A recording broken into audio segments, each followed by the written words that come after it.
Hello and welcome back to Pek Pong. Today we're going to be talking about 7 highly effective backhand strategies you can use against your opponent. And we'll also be going over how to play against those strategies when they're using them against you. I also want to make a big shout out to Jeromy Löffler. He is the top player in Germany for under 20 years old. He helped me make this video and he helped add a lot of input into the strategies as well as share a lot of great tips that helped me a lot that I think will help you as well. There are very many different backhand strategies that you can use during a match, and knowing when to use one or another can be the difference between winning and losing a match. So without further ado, let's get into the video.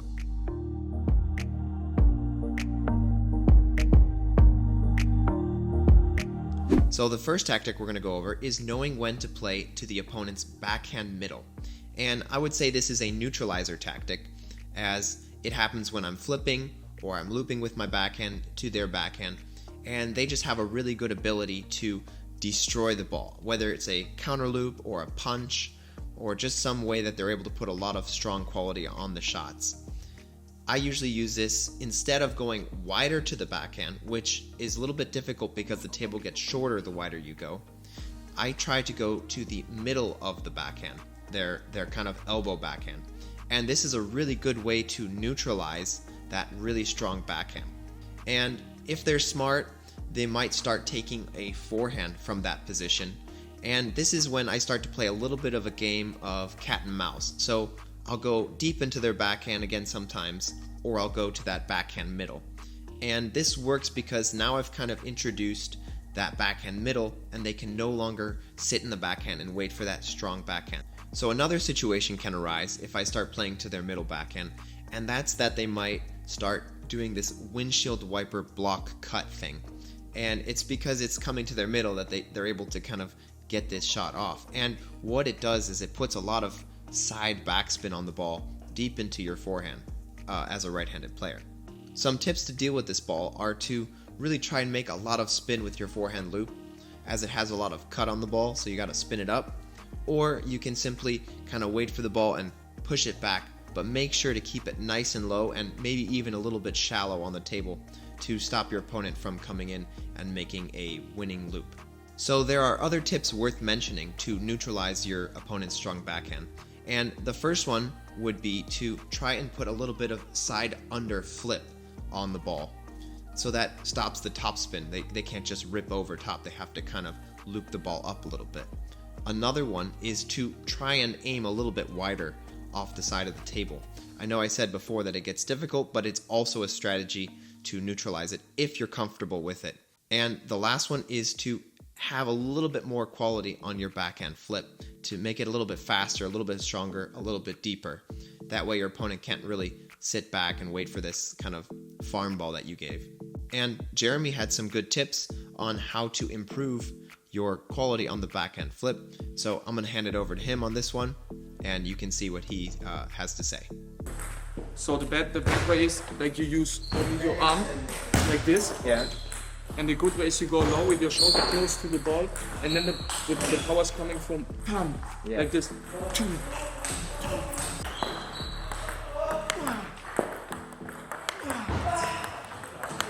So that way? Good way? So the next strategy we're going to talk about is the backhand counter, as well as the low spin, low speed, deadpan backhands. These two tactics are designed to either outlast your opponent with consistency or to make them miss because of timing or low energy and low spin. So the first tactic we'll go over, and it could also be known as a fundamental, is the backhand counter stroke and how it's useful. So you know that thing you do at the beginning of a match when you kind of just hit the ball back and forth and just to get warmed up? Well, that's the backhand counter stroke we're talking about. And although it may seem that top level players don't really use this shot in matches, they actually use it a lot more than you may think. I think people like me, I got a little bit confused when learning table tennis, and I felt like I graduated out of the counter stroke and I was no longer to use it. But it's very useful in a lot of different situations that I'll go over. So the first case is, instead of using a low energy block where you just let the ball come in and block off the racket, top players are constantly trying to add energy to their blocks, because if the opponent gets a low energy block, typically they're going to be able to finish the point. So what top level players do is they combine the feeling of a block with the stroke of a counter to be able to give the ball pace, and that way they can kind of get into the point and maybe counter loop the next ball. If the opponent makes a really strong loop, sometimes it's just enough to get your racket on the ball and try to find an empty corner and win the point that way. But typically, pros are trying to always add a little bit of speed onto their blocks. Oftentimes you'll see pros switch between kicks and counters during a rally, and this can be because the opponent was able to get a really strong loop in, and to maximize the percentage of putting the ball on the table, they switch from kicking the ball to just simply counter blocking the ball, and then they may switch back into a kick or counter loop to continue the point. But this ability to switch on and off between counters and kicks is what gives them the high percentage of being able to stay in the point and to keep the pressure on the opponent.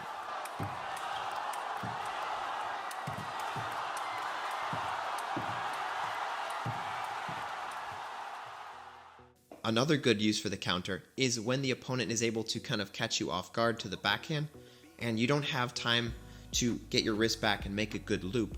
So simply coming in and making a good counter is a great way to keep the offensive going and keep yourself in the point. Now, that being said, it can also be used as a strategy, because if you think that your opponent has no backhand to speak of, like it's nowhere in sight, you can use the counter to increase your percentages while keeping decent pressure on the opponent. And they have a couple options, and those options include A, turning with their forehand and leaving the whole table open, B, trying to hit down the line, and since you're not actually giving too much energy, their down the line shot to your forehand is probably going to be low energy and you can finish it off. And C, the last one is maybe they try to up their quality and up their speed, and they might miss more. So sometimes it can be really useful to just kind of counter the ball into their backhand and let them make the mistakes. So the next one is the deadpan backhand, and this is when the opponent really tries to give you low to no energy, and this is done by really relaxing the wrist and giving you just no spin or no energy to work with on the backhand. And I think it's worth mentioning in this video because it's a shot that gives a lot of people a lot of trouble, especially in tournament situation, because for some reason when you're playing in the club and there's no pressure, a lot of people have great backhands, and as soon as you get to the tournament, their backhands just disappear. And I think it's worth noting that playing a low speed, low spin, like even low depth ball to their backhand can sometimes really work as a disruptor. So a tip from Jeromy on how to perform the deadpan or low energy backhand is to almost feel like you're pulling back on the ball as it's coming to you, as well as to really have a loose grip. That'll also take a lot of energy off the ball, and it'll be really disruptive for your opponent. And I think this would favor a player who is more prone to defensive as opposed to offensive, because if you're just an offensive player, you want to kind of keep the pressure on. But if you are good with defense and you like that, this would be a really good one to add to the mix because it's really disruptive and you can collect a lot of points with it.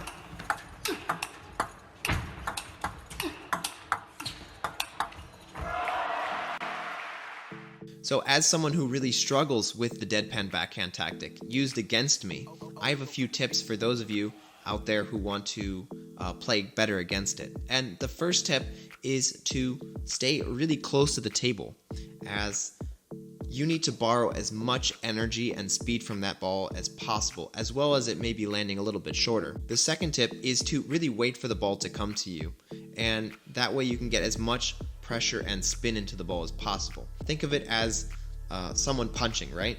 If you're punching from a distance, it's very hard to get any power, but if that person comes a little closer, you can really put a lot of force into the punch.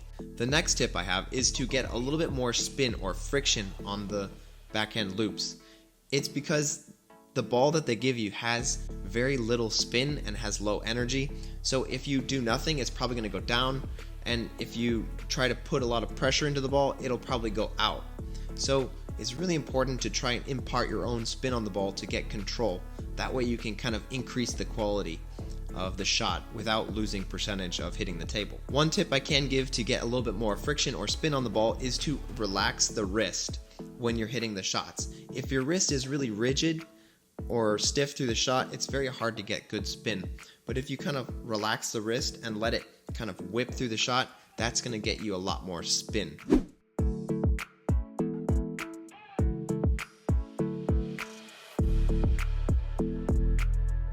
So the next tactics we're going to talk about are the backhand middle wide as well as the backhand down the line. And these are some of the most tried and true tactics that the top level players use. And basically what they're doing is using their opponent's body position against them. So the first one we're going to go over is the backhand middle wide. And in this tactic you hit to your opponent's middle with your backhand, and your opponent has two choices. The first one is to step over and use a backhand, and this will leave the wide backhand corner very open. And if they step over and use a forehand from the middle, then it leaves their wide forehand open. And you simply have to do a good job of remembering which way they chose, no matter where they put the ball, and try to find that open corner. So the next one is the backhand down the line, and this one is again also using the body against the opponent. And what I mean by that is the backhand reach is a lot worse than the forehand reach. So players will try and guard their backhand a lot more than their forehand because they have such good reach.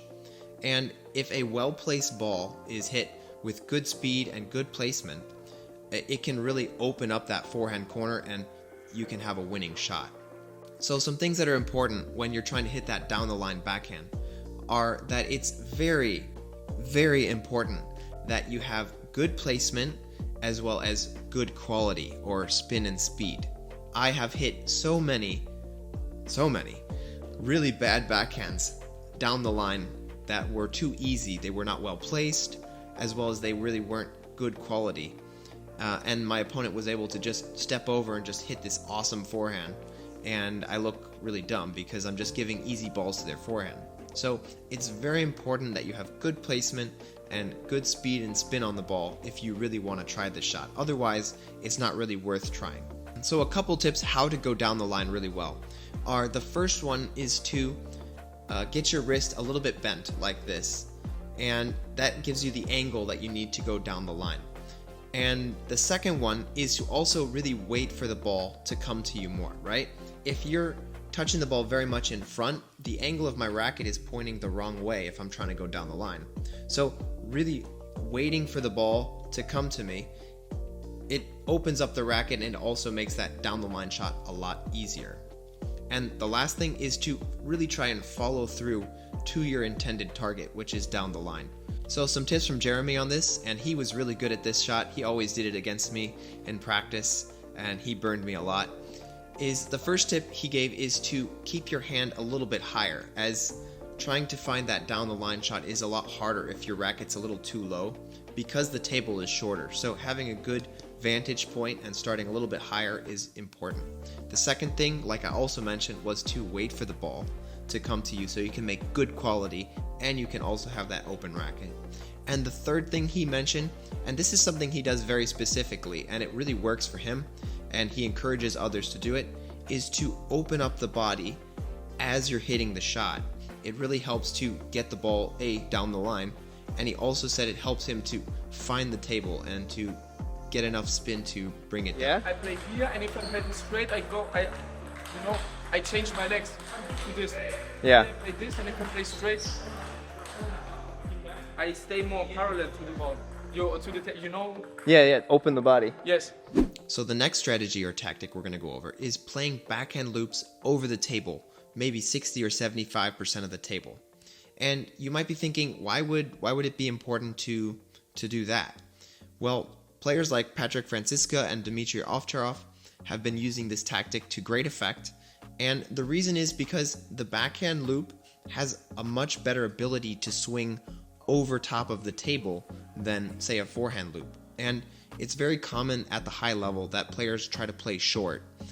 And what usually ends up happening is if the opponent is able to play short but maybe a little bit too high over the table, players like Dimitri and Patrick Francisca come in over the table with that backhand and are able to really finish off the point and take advantage of the little higher and also the anatomy of a backhand. So the next tactic we're going to talk about is the kicking backhand, or the backhand counter loop close to the table. And basically all pros have made this a standard in the game. They're all using it in combination with the other tactics I mentioned in the video, like playing middle wide or playing down the line. They're basically doing them at the same time. And if you're able to incorporate the kicking backhand into your game, what it does to your opponent is it makes them feel like they have no time, and they might start making more mistakes. They may also start moving back into a position where they feel they have more time and space to swing, and this gives you a couple options. The first one is you can play wide to a good spot, or the next one is you can also maybe make a stronger stroke because they kind of moving back and they might start giving you softer balls. This is one of my favorite strategies to use against high-level players, especially if I feel like they have a good backhand, but their backhand is only good when they have time and space to swing. So I like to do this quick one when I feel like they're good with the big backhand, but not so good with the quick one. And it makes them kind of retreat to a comfortable space where I can then kind of open the table up. One of my favorite players to watch do this was Jung Young Sik. He had a really good ability to play this kick ball and really drive his opponents off the table and then get them wide. So some really good tips I got from Jeromy were to really use a lot of wrist in this stroke and try and keep that underarm very stable. Don't try to use that arm too much. It's more of a wrist stroke, and that stability will help you to be more stable. The next tip he gave was to try and make a little bit more spin on the shots. It's very tempting when you're in a kick rally to try to borrow the opponent's spin.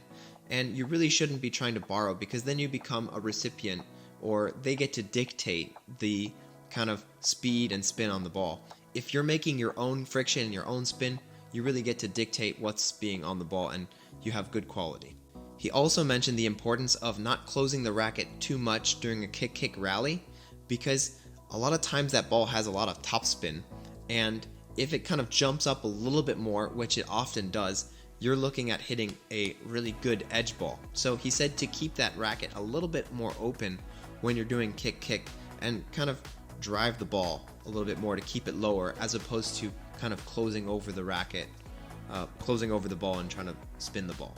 The next tactic we're going to go over is the backhand punch block. And this one is a little bit different than the counter or the deadpan, in that you're kind of using the wrist to snap through the shot. I think they're all kind of part of the same family, but the punch block is very distinctively different in that it uses a lot less spin, and it's more to borrow spin from the opponent and to give them less spin back. But the punch block is a really effective way to swing the point from defense into offense, and especially when your opponent gives you good spin to work with. Let's say they make an opening loop with a good amount of spin. That punch block can really borrow the spin, and it returns the ball back to the opponent with less spin and almost dead. And sometimes it can really disrupt the opponent because they feel like they have to then make a little bit more spin because you've kind of decreased the amount of spin. If you're just playing kick, sometimes opponents are very comfortable with this and they're used to borrowing your spin. So a really good tip that Jeromy gave me to improve my punch block was, the first one was to kind of almost hold onto the ball a little bit longer before I start the punch. It's very microscopic, but he said when you're punching, you don't want to just kind of slap at it. He said you want to kind of let the ball sink into the rubber and then give it a nice punch. The second tip he gave me, which I think is really good, is to aim a little bit lower on the racket as opposed to the tip. And his reasoning was that when you're aiming a little bit lower, it gives you more control, and also you're able to really push into the ball aggressively. And I think that if it's kind of around the tip, the timing is a lot harder because it's like a door that's opening and closing. And when you hit the tip, it's a lot more random as to where the ball is going. Alright, so the last tactic we're going to talk about in this video is how to take backhands far from the table. Some people's skill set is to have a really big, strong backhand far from the table. And I already did a video on this one, so I'm going to leave the link in the description. But basically, some players are much better at taking bigger backhands far from the table, but there's a specific method that you need to do to kind of build yourself back from the table so that you can take those backhands. It's not as simple as just kind of, you know, pushing and then running back and trying to take a big backhand. There's kind of like a sequence in which you neutralize the opponent so that you can move back safely and then expect a ball coming and you can take that big backhand. So yeah, I'm going to leave that in the description. I hope you enjoy that video as well. So I hope you guys learned something from this video. I know that making these videos and kind of studying the game of table tennis actually really helps my game too. So I'm really glad to kind of put these videos out there as I'm learning too as I'm making them. But yeah, thanks again to Jeromy Löffler for helping me make this video. I had a lot of fun in Germany and I learned a lot of really good stuff from him. And yeah, so I'll see you guys in the next one and have a good day.